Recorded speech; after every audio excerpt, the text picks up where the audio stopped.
Dragon cinema flop అయితే ఎన్టీఆర్ పరిస్థితి ఏంటి?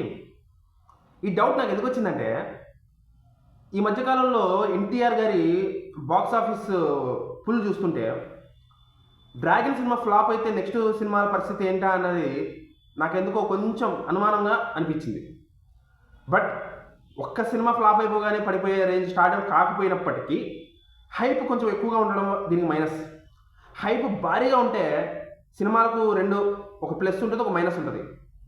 ప్లస్ ఏంటంటే టాక్ పడితే ఆడుకోబోద్ది, మైనస్ ఏంటంటే టాక్ పడకపోతే మాత్రం పాతాళానికి పడిపోద్ది. ఆ తర్వాత సినిమాల మీద ఇంపాక్ట్ ఖచ్చితంగా పడుతుంది, ఖచ్చితంగా ఉంటుంది ఆ తర్వాత సినిమాల మీద ఇంపాక్ట్. సో ఎన్టీఆర్ గారికి డ్రాగన్ సినిమా హిట్ కావడం చాలా ఇంపార్టెంట్.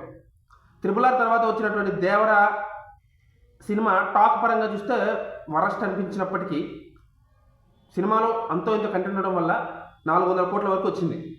ఇంకా వార్ 2తో చాలా పెద్ద దెబ్బతిన్నాడు. వార్ 2 లాంటి భారీ దెబ్బ తర్వాత ఎన్టీఆర్కి ఓ బ్లాక్ బస్టర్ అవసరం. డ్రాగన్ 2 కానీ ఫ్లాప్ అయితే పొరపాటున దేవరా 2 కూడా షెల్వ్ అయిపోయే అవకాశాలు ఉన్నాయి. సో డ్రాగన్ హిట్ కావడం చాలా ఇంపార్టెంట్. డ్రాగన్ ఫ్లాప్ అయిందంటే మాత్రం ఫ్యూచర్లో చాలా కష్టపడతాడు, చాలా కష్టపడాలి ఎన్టీఆర్ అయితే మాత్రం.